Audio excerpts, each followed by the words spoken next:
Pinhead origin and anatomy explained. Among the pantheon of horror icons, few are as striking and intellectually terrifying as Pinhead, the lead Cenobite from Clive Barker's Hellraiser franchise. With his gridded scalp and precise nails protruding from every intersection, Pinhead is a figure of both sadistic elegance and cosmic horror. But who is he really? Where did he come from? And what makes his anatomy and design so unsettling and unique? Let's unravel the mystery behind this demonic priest of pain and pleasure.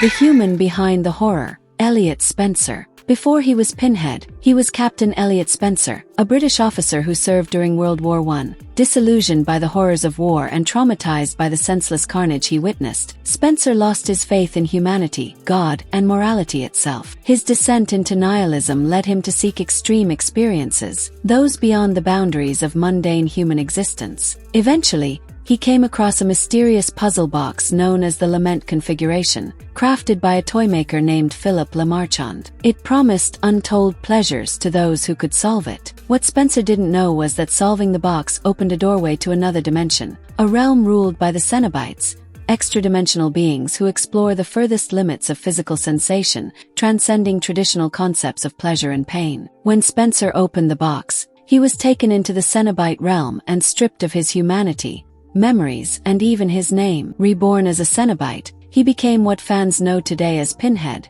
though that name was never used in the original novella or early films. Clive Barker referred to him as the Hell Priest.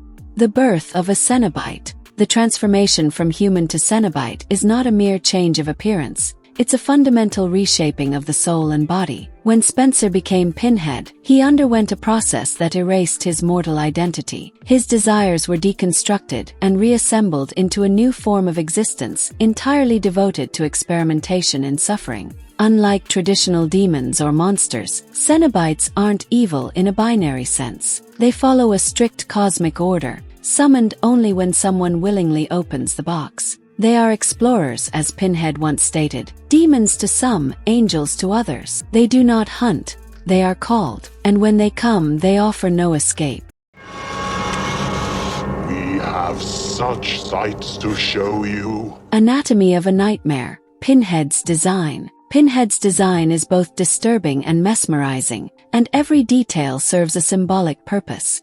The grid of nails. Perhaps the most iconic feature is the grid of nails embedded into his skull. These aren't random, they are precisely aligned in symmetrical rows and columns, forming a geometric pattern that implies ritual, control, and a rejection of organic chaos. Each intersection has a nail driven in, representing a calculated, almost religious devotion to pain as order. This deliberate mutilation signifies the Cenobites' belief that agony can be sacred. Pain for them is a transformative experience, not a punishment. The grid mirrors the patterns seen in BDSM and ritual scarification, blending religious zeal with erotic suffering.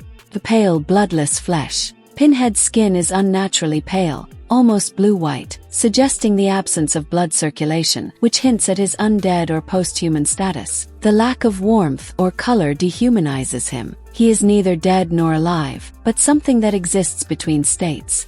Eyes. Unlike many horror monsters, Pinhead doesn't have monstrous eyes. His are cold, intelligent, and piercing. This is no mindless brute. He's thoughtful, articulate, and philosophical. His gaze conveys a being that has seen unspeakable truths and carries them without pity.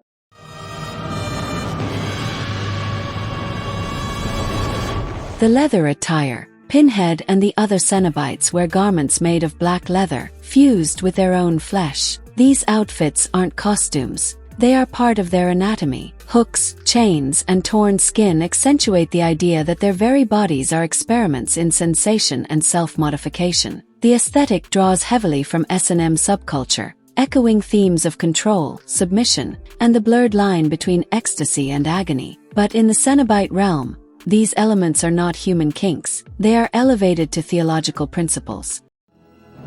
Shall we begin? The voice and presence. One of Pinhead's most chilling traits is his voice. Deep, measured, and calm, it conveys absolute authority. He does not rage or scream. He speaks like a priest conducting a dark mass or a judge passing final sentence. His lines are delivered with poetic weight and terrifying finality. Quotes like "No tears, please. It's a waste of good suffering" have become iconic, partly due to Doug Bradley's legendary performance. Pinhead's presence in any scene is commanding. He doesn't need to chase victims or scream threats. He simply appears, summoned by the box, and sets the rules. And in the realm of the Cenobites, the rules are unbreakable.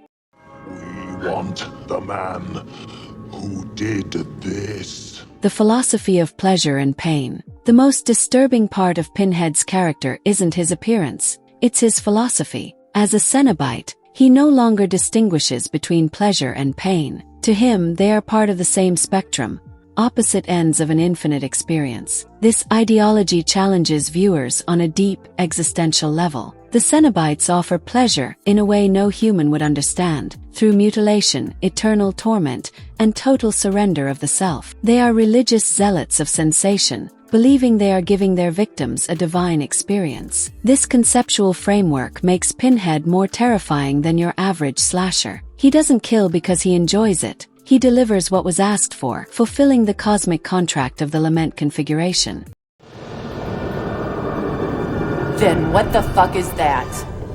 The mythological archetype of the Hell Priest. Pinhead is more than a horror villain. He's a modern embodiment of the mythological gatekeeper archetype, akin to Sharon ferrying souls across the river Styx or Anubis weighing the hearts of the dead. As the Hell Priest, he doesn't act out of rage or vengeance. His mission is ritualistic, almost sacred. His presence evokes themes of divine judgment and sacred punishment, suggesting that the Cenobite order is not chaos-driven but deeply theological. This makes him unique among horror icons. Freddy Krueger and Michael Myers are killers with personal vendettas, but Pinhead is a cleric of cosmic balance, acting only when summoned and offering what is essentially a dark form of salvation. In many ways, he symbolizes the dangers of hubris, humans tampering with forces they do not understand. This is why Pinhead doesn't view his actions as evil. He sees himself as an intermediary between realms, bestowing revelations of pain that lie beyond human comprehension. Some fans and scholars interpret the Cenobites as fallen angels or corrupted saints, having once known purity before descending into perverse enlightenment.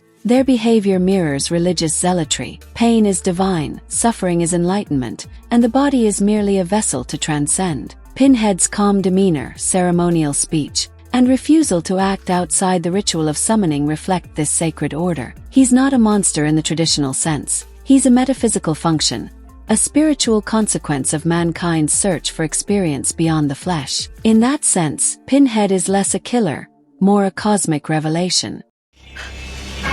No, don't do that. The lament configuration and its role in transformation. At the center of Pinhead's mythos lies the lament configuration, the infamous puzzle box crafted by the fictional 18th century French artisan Philippe Lamarchand. Ostensibly a toy or art piece, the box is actually a gateway to another dimension, a realm of pure sensation ruled by the Cenobites. The box isn't just a key, it's a test. Only those willing to open it, and thus actively seeking to transcend human experience, are granted an audience with the Order of the Gash. This self-selection mechanism removes moral ambiguity from the Cenobites' actions. They are not invaders, they are respondents. The act of solving the puzzle is symbolic, a person intentionally reaching beyond morality, society, and physical limits. For Pinhead, the lament configuration is more than a portal. It's a sacred relic, a tool that separates those worthy of transformation from the rest of humanity. The box has multiple configurations and can even act as a trap or prison, depending on the intent of the summoner. In Hellraiser, Bloodline, it's revealed that there are other puzzle boxes, each tied to different infernal purposes, suggesting an entire architecture of damnation. The connection between Pinhead and the box is also metaphysical. He doesn't simply come when the box is solved. He is bound to it, like a genie to a lamp or a demon to a ritual circle. Destroying or altering the box can strip Pinhead of power or banish him. But in most cases, the moment it clicks open, judgment has already been passed, and escape is no longer an option. I am the way.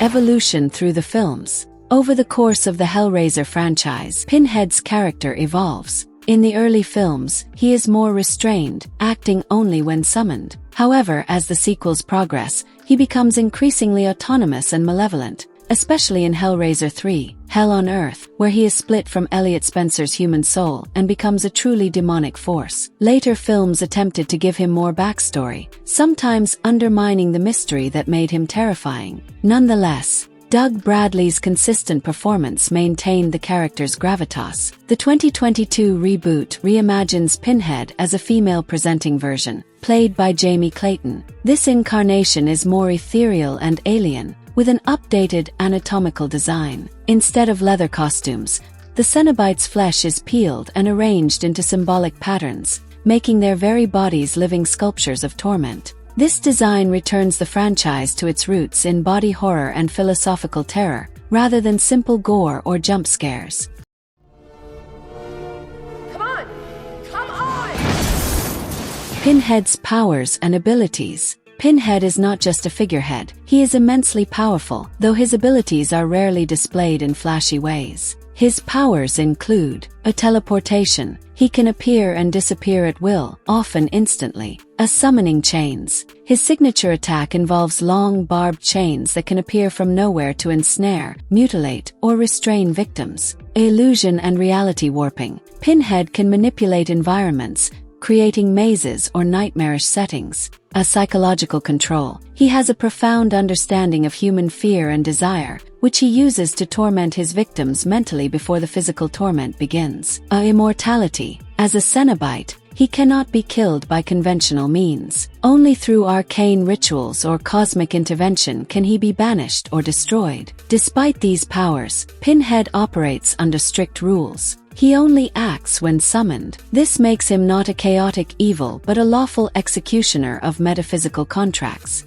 Legacy and cultural impact. Pinhead's legacy reaches far beyond the Hellraiser series. He represents a unique archetype in horror, the intellectual sadist, the philosopher of pain. Unlike slashers like Freddy Krueger or Jason Voorhees, Pinhead doesn't stalk or chase. He is a force of cosmic judgment, summoned by human curiosity, desire, or desperation. His image, nails in the head, black robes and piercing stare, has become instantly recognizable in horror culture. He's been parodied, referenced, and analyzed for decades, not just for his visual horror but for the philosophical dread he embodies. The final takeaway. Pinhead is more than just a horror icon. He is the embodiment of transgressive curiosity. Born from a man who lost faith in the world, transformed by a puzzle box promising transcendence, and reshaped into a high priest of agony, Pinhead stands as a cautionary tale of what lies beyond the limits of sensation and desire. His anatomy, both physical and psychological,